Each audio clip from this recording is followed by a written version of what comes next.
So itong si Eric Yap is an ally of the previous administration na dating chairman ng Committee on Appropriations. So yan po ang background story. Kaya sabi ko sa inyo, lumalalim ang kwento. Kaya pala mga kababayan, nahirapan yung ating mga authorities na pumasok doon sa kwarto, pinagbawalan yung NBI. Kailangan pang mag-secure ng search warrant para makapasok po doon sa kwarto kung saan naka-check-in itong si Cabral.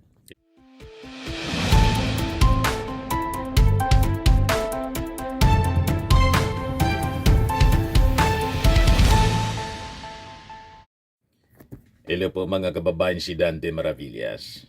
O yung Ion Hotel, mga kababayan, kung saan nag-check-in si Cabral, dating USEC ng DPWH na si Catalina Cabral, before siya namatay, dati niya pala yun ang pag-aari.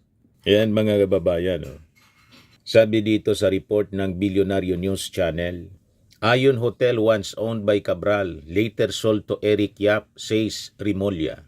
Itong si Eric Yap, congressman ito mga kababayan, at dating chairman ng Committee on Appropriations sa panahon ng previous administration, sa panahon po ni Digong. Kung saan mga kababayan, ang anak ni Digong na si Pulong, Congressman Pulong, nabigyan ng 51 billion na pork barrel fund. At itong si Cabral, sa isang investigasyon ng Congress mga kababayan, pagtatanong ni Congressman Chua, ito yung nag-confirm ng 51 billion na pork barrel fund ni Pulong. So makikita ninyo mga kababayan, parang lumalalim ang hiwaga sa pagkamatay mga kababayan ni Cabral. Nagiging palaisipan kung ito ba'y nagpatiwakal, na aksidente na dulas, tulad ng sinasabi, paniwala ng kanyang asawa mismo na ayaw na nilang magpaimbestiga. Tanggap na nila mga kababayan kasi sa paniwala nila na dulas lang. Ayaw na nga ipa-autopsy. Kaya lang, siyempre, ang nasunod pa rin yung ating mga authorities. At itong si Eric Yap, ito yung tinuturong beneficial owner ng Silver Wolves Construction na sabit mga kababayan sa mga questionable, unfinished, and anomalous flood control projects. Yan ang sabi dyan. Si Eric Yap ay tinutukoy ng ombudsman bilang beneficial owner ng Silver Wolves Construction Corporation, kumpanyang inuugnay sa unfinished at anomalous flood control projects.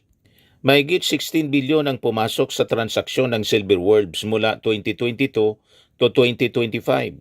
280 banks accounts, insurance policies, securities at 8 aircraft ang naka-freeze ngayon. As announced mga kababayan ng ating Pangulong Bongbong Marcos. So itong si Eric Yap is an ally of the previous administration na dating chairman ng Committee on Appropriations. So yan po ang background story. Kaya sabi ko sa inyo, lumalalim ang kwento. Kaya pala mga kababayan, nahirapan yung ating mga authorities na pumasok doon sa kwarto, pinagbawalan yung NBI. Kailangan pang mag-secure ng search warrant para makapasok po doon sa kwarto kung saan naka-check-in itong si Cabral. Ito po, NBI searches Cabral's Baguio Hotel Room. The National Bureau of Investigation confirmed Saturday that its operative in the Cordillera Administrative Region carried out a search at the hotel in Baguio City where former DPWH Undersecretary Maria Catalina Cabral stayed before her death. In a Facebook post, the NBI said its agents searched Cabral's hotel room by virtue of a search warrant issued by the RTC Baguio City Branch 6, Judge Michael Francisco, authorizing agents to obtain evidence that may shed light on the circumstances surrounding Cabral's death. The NBI said the operation is focused on securing records and other materials relevant to the investigation. Binawal kasi ng management na basta pumasok doon, mga kababayan yung mga authorities. So kailangan pang mag-secure ng search warrant sa korte. But anyway, ibigay ko muna sa inyo yung mga developments ng balita na nagsasabi na itong si Cabral pala, siya yung dating may-ari ng hotel kung saan siya naka-check-in. Yan o. Pero binenta na daw kay Eric Yap, sabi ni Rimulya. So makikita ninyo mga kababayan dito sa mga kwento ang close business connection ni Cabral kay Eric Yap na dating chairman po ng Committee on Appropriations sa Kongreso panahon ng previous administration. Na ngayon po, patong-patong na problema ang kinakaharap mismo nitong si Eric Yap dahil sa pagkasangkot doon sa mga flood control anomalies pati yung rock netting 36 billion rock netting project dyan po sa Benguet mismo. So masalimuot mga kababayan ang nakapaligid sa kwento ng pagkamatay ni Cabral na hindi pa na-establish kung nadulas lang, itinulak o nagpatiwakal. Kung nagpatiwakal, ano yung nagtulak sa kanya, alimbawa na magpatiwakal? Yung pressure, sabi sa mga usap-usapan ngayon sa social media, mula sa Marcos administration o mula sa previous administration? Ayan ang mga tanong. Lalo't ito yung mga kumakalat na mga theories. Sabi ni Attorney Jesus Falsis, my Tweety Bird said DPWH Yusek Cabral was being pressured into becoming a witness by Marcos forces but counter-pressured by Duterte forces. Kasi po, pag tiningnan natin yung mga anomalya, ang ating administrasyon po, gustong tundukan kasi ito na korupsyon sa ating gobyerno. Kasi sabi nga ng ating Pangulong Bongbong, bakit tayo umabot sa ganito? So hindi na po pwede ang ganitong naging kalakaran mga kababayan. At sabi nga natin, yung investigasyon covers the past 10 years. Alam naman po natin na sa previous administration, mismong ipinagmamalaki ng mga DDS ang 13,000 flood control projects ni Digong. 6 years siya sa posisyon as itong mga contractors, mga kababayan, mga top contractors na pumaldo, the same contractors po, na nasa likod nitong 13,000 flood control projects ng previous administration. So dito natin maintindihan kung sino yung mas may bigat na pressure. Yung previous administration or ang Marcos administration na nagpapaimbestiga po dito sa mga flood control anomalies. Maintindihan natin na mag-pressure ang Marcos administration kasi nga po alam ni Cabral ang pasikot-sikot. So that is normal for the Marcos administration na i-pressure itong si Cabral para mag-testify. Ngayon, kung ang sabi may counter-pressure ang Duterte administration, so ang ibig sabihin nito, cover up ang counter-pressure ng previous administration. So lumalabas tama itong mga sinasabi ni Trillanes. Nag-post po si Trillanes. I-share ko sa inyo muna, mga kababayan, before nating balikan yung kwento ng pag-aari po ng hotel. Dito natin maintindihan itong post ni Antonio Trillanes, Sonny Trillanes IV, dating senador. May punto siya sa kanyang sinasabi rito. Sabi niya, si Yusek Cabral ang nag-confirm ng 51 billion insertions ni Pulong sa Davao City. Ito na ang pinakang malaking halaga na nakurakot ukol sa isyu ng flood control. Hindi pa sumipot si Pulong sa ICI kaya halatang may tinatago. Kaya nananawagan ako sa ICI, DPWH, OMB, sa Ombudsman. Baka naman pwede ninyo maimbestigan ito. Una, number 1, kunin sa DPWH ang bawat contract na bumubuo ng 51 billion pesong insertions ni Pulong from 2019 to 2022. Pangalawa, sabi niya, i-confirm sa DBM COA kung lahat ng project na ito ay nabayaran na. Pangatlo, ipatawag lahat ng contractors na nakapirma sa mga contracts.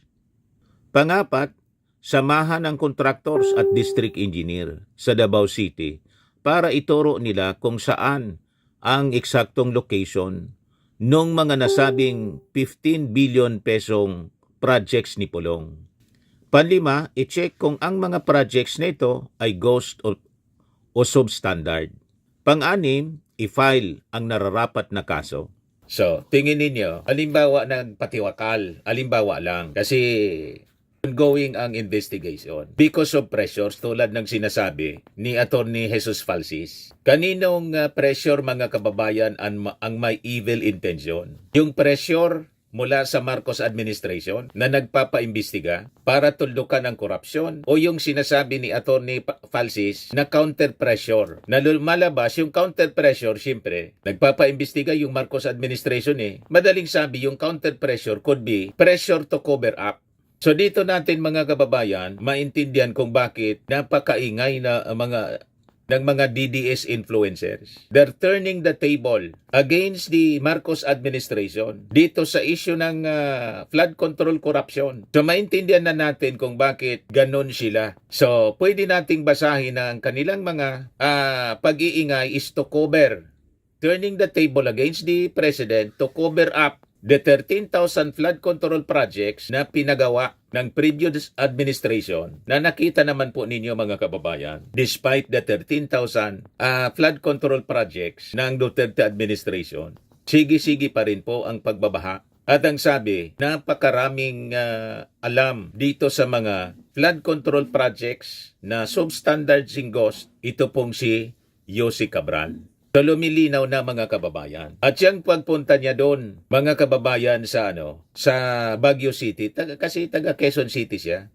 Ayun pala, dati niyang pag-aari yung Ayon Hotel, na ngayon ang may-ari na si Eric Yap, congressman, na dating Appropriation Committee Chairman ng Duterte administration. Na naharap mga kababayan sa patong-patong na kaso involving this flood control anomalies. So nakita na ninyo mga kababayan ang mga koneksyon ng kwento. Lumilinaw na po ang masalimuot na kwento nitong pagkamatay ni Cabral. So sa isang radio interview mga kababayan, sabi ni Remulla, Ayon Hotel was once registered under Cabral's name but was sold in 2025. Ngayon pa lang pala to Eric Yap, the Lone District Representative of Benguet.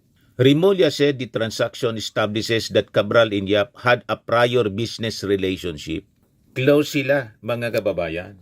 Nakita na ninyo? So dito natin maintindihan kung bakit grabe ang pag-iingay po ng mga Duterte influencers po, DDS influencers. At pilit nilang binabaliktad ang kwento na pinapalabas nila ang may motibo in kaso pinatahimik itong si Cabral. Yan ang mga pinapalitaw nila. To cover up the mastermind daw na ang tinuturo po yung ating Pangulong Bongbong, si Martin Romualdez at saka si Sandro Marcos. Yung mga alleged insertions po na pilit nilang ina-attribute ng mastermind po yung ating Pangulo mismo. Now, you know mga kababayan, kung bakit talagang overtime sila. Left and right ang kanilang mga ginagawang panggugulo sa kwento. Ginugulo nila po yung kwento.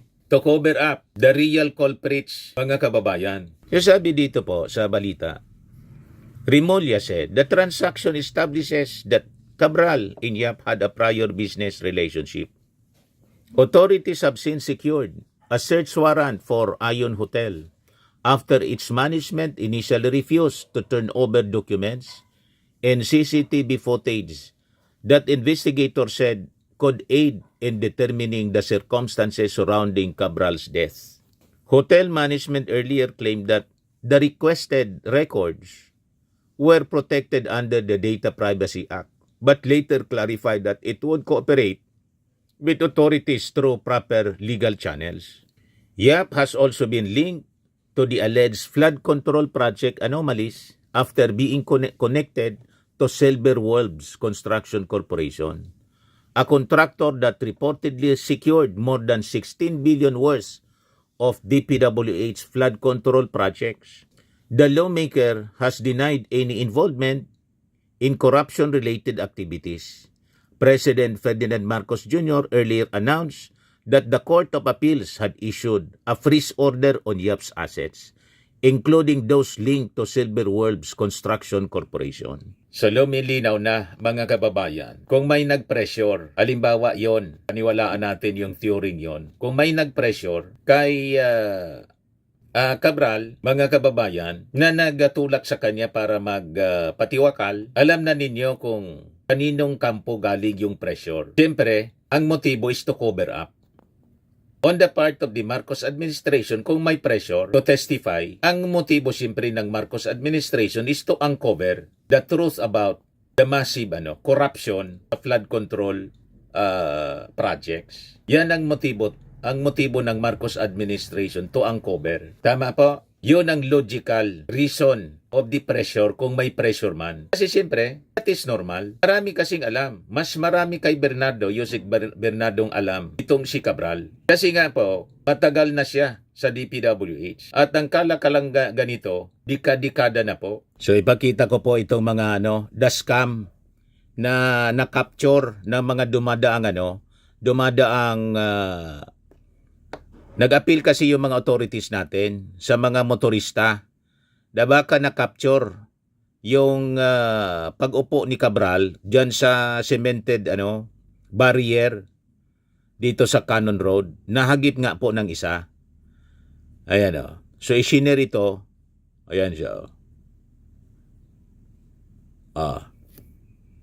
Ayan yung nahagip ng dashcam ng isang motorista sa Cannon Road. So nakapink siya, mga kababayan, ng damit at naka-jeans siya, nakasuot at may kausap yata dito. Baka ito yung panahon, mga kababayan, na kinakausap sila. Kinausap siya at sinaway ng pulis na huwag tatambay dyan. Baka mahulog siya kasi bawal daw dyan tumambay siyempre. Peligroso. At consistent siya, mga kababayan, dito sa pinakita na selfie, photo. Kumalat din ito, mga kababayan. Sabi riyan, Remulla confirms viral selfie of Cathy Cabral's driver. So yan siya. Nakatanaw doon sa bangin, facing yung mga mountains dito. Kasi ito yung kalsada. Nang mag-selfie po, itong si Cardo Hernandez, yung driver niya. Yan, sabi dito. Viral selfie ng driver ni Catalina Cabral tugma sa dashcam footage. Ito pa yung isa pang kuha sa dashcam na nakapture siya, nakatalikod sa kalsada. Si Cabral, kung may manggugulat sa kanya o may bumato man lang po, halimbawa may bumato sa kanya dyan, magugulat, talagang mahuhulog siya dyan. Bakit niya Mr. Maravillas babatuhin? Maraming alam po siya, si Cabral. Kung babarilin siya, siyempre lalabas sa sa autopsy. Kung gugulatin lang siya, babatuhin, mas siya, mas maitatago yung crime. Kung halimbawa may foul play, maitatago. Gugulatin mo lang yung tao. Or kung hindi, babatuhin mo mula sa malayo. Kasi bumalik siya dun Di ba? Baka may kausap, kaya importanteng ma-preserve talaga po yung kanyang telepono, yung kanyang mga gadgets. Baka may after na bumalik siya doon sa hotel, sa Ayon Hotel, bumalik siya in the afternoon. Kasi umaga pa siyang nandun. Around mga 8 o'clock daw, nandun may nakakita sa kanya. Ito, interview ng Bombo Radyo Baguio. Yan Bombo Radyo Baguio. Pakinggan natin. May nakakita sa kanyang isang babae, ginang. Ang naobserbahan ko, bakit palaging nagmiminor ang mga sasakyan. Tapos sinilip ko, nung naubos na yung mga nakapilang mga sasakyan, nakita ko na may sasakyan doon sa pinangyarihan ng aksidente. May sasakyan na nakaparada, hindi ko maano kung anong klaseng sasakyan yon. May 2 tao na nasa labas. Yung lalaki, kasi nakapantalon, di lalaki, short hair. Nakatayo, kaharap niya yung isang tao na nakaupo sa 2 lalaki lang. So, ibig sabihin, si Cabral at saka si siguro Hernandez, yung driver. Siguro yun kasi hindi 2 tao lang kasi maliit na babae. Mahaba yung parang ganyan. Yung lang naman.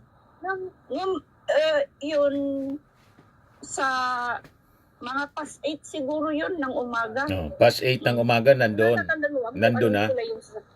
Basta hindi ko maano kung basta dark. Hindi dark na black. Basta lakas yan at DJ nasa. Pinaalis sila doon.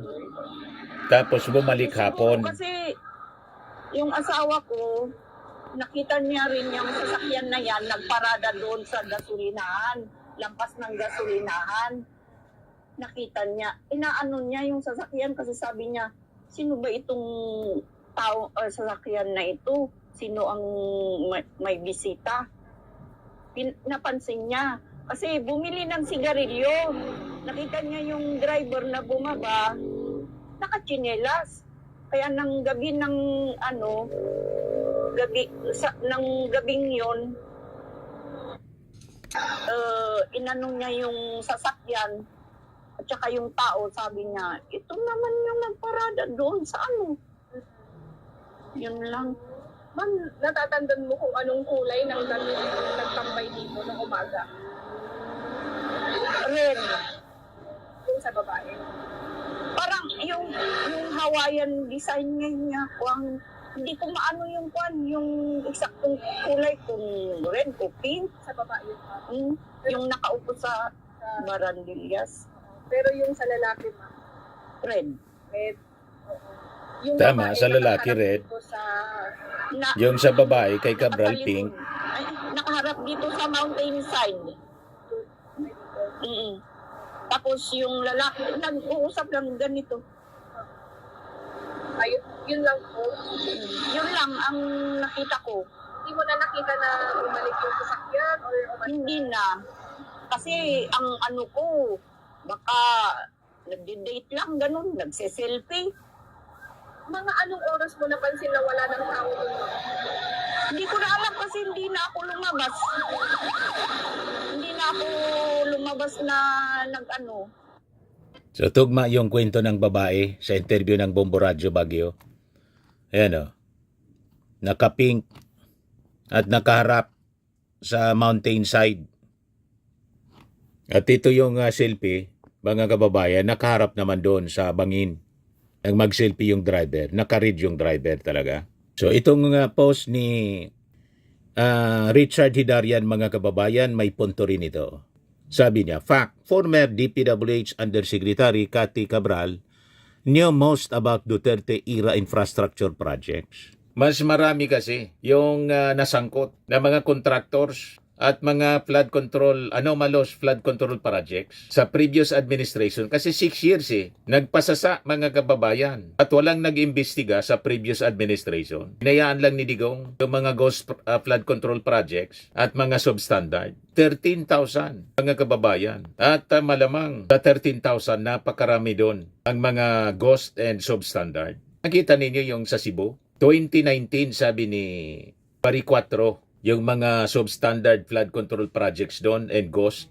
Yun ang dahilan kung bakit po yung Cebu binaha ng todo. 2019, ang presidente, si Digong, ang secretary po ng DPWH, si Mark Villar. Kaya may punto itong sinasabi ni Attorney Falsis. Kaya po, tingnan ninyo ang mga reactions ng mga DDS influencers. Dahil sa post yun ni Attorney Falsis, malata mo, very defensive sila. Ayan si Trixie Cruz Angeles, sabi niya, Jesus Falsis, are you saying Duterte forces pressured her to commit suicide? Diba, nagiging very defensive sila. If you are ascribing something like that to the people whose politics you don't like, you better have more credible and sane evidence than what you got from your stupid fucking Tweety bird. That's why a self-respecting lawyer would do. That's what a self-respecting lawyer would do. That's what an ordinary lawyer has the obligation to do. So nakita na ninyo, nagiging very defensive sila, ang mga DDS influencer. Yan sabi ni Attorney Falsis sa kanyang post 18 hours ago, Secretary Ronald Llamas, there were 13,000 flood control projects all over the country during the past administration of Duterte under the supervision of Yusek Maria Catalina Cabral, who was Yusek since 2014. The institutional memory gone, who benefits? Nakita na ninyo? So makikita ninyo, mga kababayan, yung takbo ng istorya. Sino ang magkikinabang? Anong kampo ang magkikinabang po? Sa pagkawala ni Cabral, kung siya nagpatiwakal o aksidente na nahulog doon sa bangin, sino ang beneficiary, mga kababayan? The Marcos administration or the previous administration? With the 13,000 flood control projects na pinagawa, na napakaraming mga ghost and substandard. Di ba po, mga kababayan? So, maintindihan natin kung bakit nagkakagulo sila. At left and right ang atake ng mga Duterte influencers po. Maintindihan natin kung bakit ginugulo nila ang istorya. Pakinggan natin yung interview ng DCMM kay John B. Crimolia kung paano, ano nangyari based sa autopsy report, mga kababayan, sa labi ni Cabral. Ito po siya. Ang kanan na bahagi ng mukha niya, bali ang kamay, bali ang tuhod, at saka dito sa likod basag, at saka yung kanyang ribs ay nag-ribcage ay shattered towards the internal organs. So Medyo mataas talaga, mga 30 meters. 30 meters eh. Yung 30 meters. Tsaka pure rock. Pure rock ang binagsakan. 30 meters sa mga 100. Walang talon, walang puno, walang lupa. Diretsong bato talaga. Bato talaga. So sana yung mga paborito nating trolls ay nakikinig ngayon. Yung mga conspiracy theorists dyan, no? Well, kung hindi sila naniniwala, pwede naman sila mag-volunteer. Yan. Tutulak namin doon para Oo, makita para nila. sila. Kung pareho talaga ang lalabas doon, di ba? Be careful what you wish. Oo, di ba? Kasi, Sir, pwede ba sumama dyan? Magtulak, ikaw lang. Ang aming tagapalan, nagtutulak. Pwede ba dagdagan yung tutulak? kasi sabi na nga ba, marami magiging conspiracy theories dito eh. Siyempre, mauna na yung mga tuwan-tuwa sa akin. Kaya sinigurado ko talaga na yung complete yung autopsy report, complete ang crime, scene of crime report. Pati yung time in and time out ng hotel, nakuha na rin namin yung CCTV. Pumasok siya nun mag-isa, lumabas siya mag-isa. Sir, wala akong sinasabi ha. Mag-isa. So wala siyang kasamang best friend doon? Wala. Kahit sa party, wala. Mag-isa po Secured, siya. sir, yung hotel. Kasi, Naka-tape siya ngayon. It's considered a crime scene. May nakitang dalawang bag na puro papeles pero hindi pa pwede pasukin. So, siguro ngayong hapon makukuha na namin yung warrant. Pwede namin makuha yung nasa. para talagang preserve yung crime scene. Kasi Kinumpirma sa So, pinasok na nga po ng NBI para masecure yung mga papeles na ang sabi, dala, mga kababayan ni dala ni Yossi Cabral. So, malamang sa malamang may mga kausap siya doon na tao. O ngayon, ito pa yung istorya. Cabral tied to flood control contractor Spideron Construction. Kaya marami itong alam. So sabi dito sa report, the alleged connection of former DPWH Yusek Catalina Cabral to Spideron Construction and its former managing officer, David Sanchez, has come under scrutiny following Cabral's sudden death. Sa interview ng Billionaire News Channel, documents and records indicated that Cabral had links to Sanchez, a former managing officer ng Spideron Construction and the past national president ng Philippine Institute of Civil Engineers. Spideron is among the contractors that secured flood control projects funded by the Department of Public Works and Highways, including a project listed on the Sumbong sa Pangulo's website.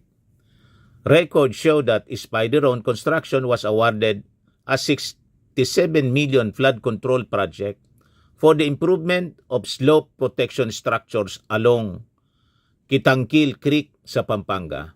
This year, the company has also been linked to two projects in the Cordillera region with combined cost na 71.7 million pesos. As about his involvement, Sanchez acknowledged that he still holds interest in Spideron but said he is no longer its managing officer. He also confirmed that his name appeared on DPWH project documents signed in 2018 and 2029 when he was still actively involved in the company operations. Si Lacson mismo nagsabi, si Ping Lacson, na si Cabral showed signs of cooperation but was under intense pressure. Lacson added that Cabral's willingness to reach out stemmed from a belief that he would handle her testimony fairly, pointing to his record of refusing pork barrel allocations and project insertions. As DPWH's Undersecretary for Planning, Cabral was reportedly responsible for consolidating and preparing list of infrastructure projects requested by lawmakers. So si Lacson mismo, mga kababayan, ang umamin. May pressure. So kung ang pressure galing sa Marcos administration, that pressure could be read as pressure to uncover the anomalies sa mga flood control projects. And kung may counter pressure tulad ng sinasabi ni Atty. Falsis, that pressure, counter pressure, could be to cover up. Yan man lang po ang logical explanation yan. Bakit may counter pressure? Di ba? May counter pressure, mga kababayan, kasi itong si Cabral, base sa testimony po ni Yusek Bernardo, sa panahon ni Digong, lumalabas sa nature ng kanyang trabaho, siya yung gatekeeper. Yung secretary noong panahon ni Digong, ang DPWH, si Mark Villar. So, si Mark Villar yung taga-aproba.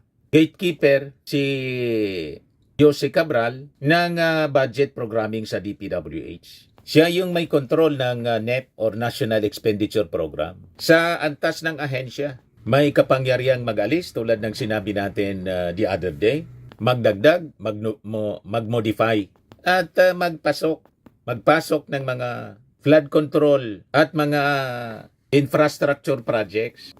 Si Jose Cabral yung sinasabi ni Tito Sen na tumawag sa kanya at tinanong siya kung may gusto bang ipasok. Ito yung sabi dito sa balita, Lacson, Undersecretary Cabral called Soto for budget insertions. Senator Lacson on Sunday named government official apparently from the DPWH as the person who allegedly contacted Senate Minority Leader Vicente Soto III to request early insertions in the proposed 2026 national budget. One Undersecretary Cabral called Soto staff and told them to insert what they wanted to insert, sabi ni Ping Lacson. The DPWH website lists Maria Catalina Cabral as Undersecretary for Planning, Public-Private Partnership, and Information Management Services.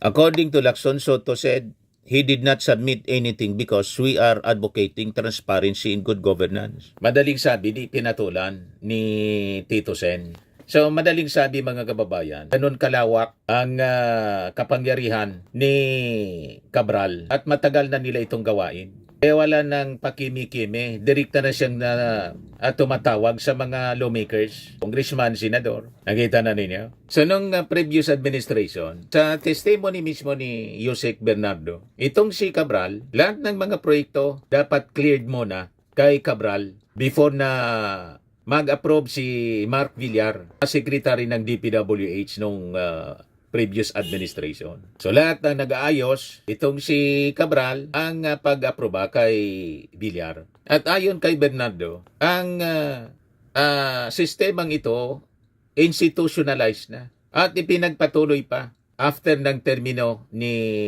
Villar. Yung pumasok na yung Marcos administration, si Bonoan na, mga kababayan. Kaya nagkasabit-sabit din si Manny Bonoan. So hindi man po implementor itong si Jose Cabral, kundi taga-desenyo ng galaw ng pera. So ang tunay na kapangyarihan niya, mga kababayan, nandun sa budget architecture. Siya yung nagdidesenyo.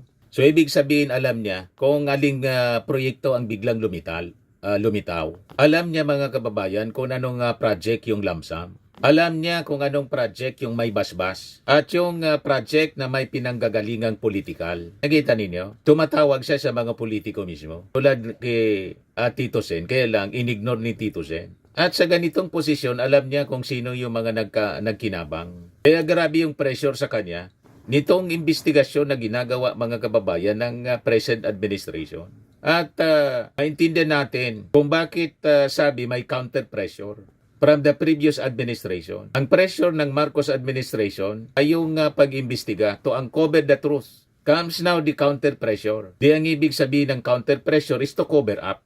Di ba po, mga kababayan? So malinaw, mga kababayan, ang profile ni Cabral. Hindi siya maliit na opisyal. Hindi siya ignorante sa sistema. Hindi siya outsider, insider siya mismo. Siya po ang common denominator ng DPWH programming. Villar era approvals. Yapling contractors at Duterte era flood control bonanza. Nagets na ninyo kung bakit may counter pressure sa possible pag-testimony ni Cabral. Kaya yung tanong, mga kababayan, ngayon ay hindi kung paano siya namatay lamang, Ang mas mabigat na tanong mga kababayan, sino yung direktang masasagasaan kung magsasalita pa siya? So naintindihan na ninyo mga kababayan kung bakit nagkakagulo left and right yung mga propaganda. Turning the table to the Marcos administration, itong mga DDS influencers, binabaliktad nila ang kwento. Di ba? Yan. Kaya si Atty. Harry Roque, imbis pakialaman yung problema niya lang, nakisawsaw na rin dito. Alam ni Yussi Cabral ang lahat ng insertions ng congressmen, senators at Malacanang. Maniniwala ba kayo na nahulog siya? Diba? At pag binasa mo yung mga narratives ng mga propaganda ng mga DDS influencers, malinaw na cover up ang kanilang mga narrative. Kasi alam natin, maraming alam si Yussi Cabral sa mga maanomalya na projects ng previous administration. At yung previous administration ang magkikinabang sa pagkamatay mga kababayan ni Yussi Cabral. Kaya tama itong post ni Idarian. Fact, former DPWH Undersecretary Cathy Cabral knew most about Duterte era infrastructure projects. At itong post ni dating Senador Antonio Trillanes. Si Yussi Cabral ang nag-confirm ng 51 billion insertions ni Pulong sa Davao City. Ito ang pinakamalaking halaga na nakurakot ukol sa isyu ng flood control. Kaya sabi niya, dapat kunin sa DPWH ang bawat contract na bumubuo ng 51 billion pesong insertions from 2019 to 2022. Ipatawag ang mga contractors na nakapirma sa mga contracts. Yan ang sabi niya sa kanyang post mga kababayan kahapon. So anyway, antabayan na natin ang mga susunod na kabanata itong kwentong ito. Kasi habang ginugulo nila ng mga DDS influencers, lalong nagdududa yung mga mamamayang Filipino sa kanilang narrative. Ang ibig sabihin, gusto nilang i-cover up yung mga nalalaman ni Yussi Cabral na unti-unti nang lumalabas mga kababayan ngayon based sa mga investigasyon na ginagawa ng ating mga authorities. Sa mga naghanap ng malinis and spacious fitness gym, pumunta lang po kayo sa aming Colossal Fitness Gym. We also offer Grab Car Rental with our brand new 2023 model ng Toyota Innova. We also accept booking for those who are planning to travel via PAL, Cebu Pacific, and other airline companies, local and international, and bills payment for Meralco Bills, PLDT, Aleco Bills, etc. Ang Colossal Fitness Gym is located at 3rd floor Security Bank Building, Landco Business Park, Legazpi City, Albay.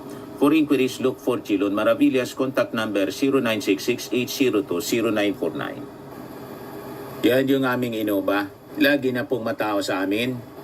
Pati mga foreigners po, tingnan ninyo, mga British tourists sila. Ang lalaki ng katawan na, mga kababayan, nag-gym sa amin. Ito naman po, Indian National. Ito mga mga European sila. Ito naman yung bago naming product na binibenta online, iGlow Serum. Whitening po siya galing sa South Korea. Tingnan ninyo yung epekto sa aking anak na architect entrepreneur, Riz Maravillas. For inquiries, look for Riz Maravillas on FB. Ito naman po, Firmax Firming and Lifting Cream. Pinapahid po sa mga pulses and other affected area. Mainam po sa mga pains at paninigas na mga kaso-kasuan. Ito po, Automax Radiant Serum. Sa mukha naman yung application. Anti-aging po siya. You will look 10 years younger than your age. Ito naman po yung bagong product naming binibenta online. I am Worldwide Amazing Pure Organic Barley Powdered Drink Mix from Australia. Mainam po ito sa mga cancer patients. Endorsed by cancer survivor, actress Maritone Fernandez. Mainam din po ito sa mga for cancer preventions na rin po. Sa mga inquiries po ninyo, dumiretso na lang kayo sa aking anak na architect entrepreneur Riz Maravillas. Sa mga mahilig po sa mga imported bags and wallets, dumiretso na lang kayo kay Ma'am Eileen Rosales. Eileen Closet po, nakabase siya sa Amerika. Yan kanyang online selling post niya. At sa mga mahilig po magpa-spa, try nyo po dito sa Pamper City by OMG. Your Luxury Escape, located at Asiana City, Parañaque City, Metro Manila.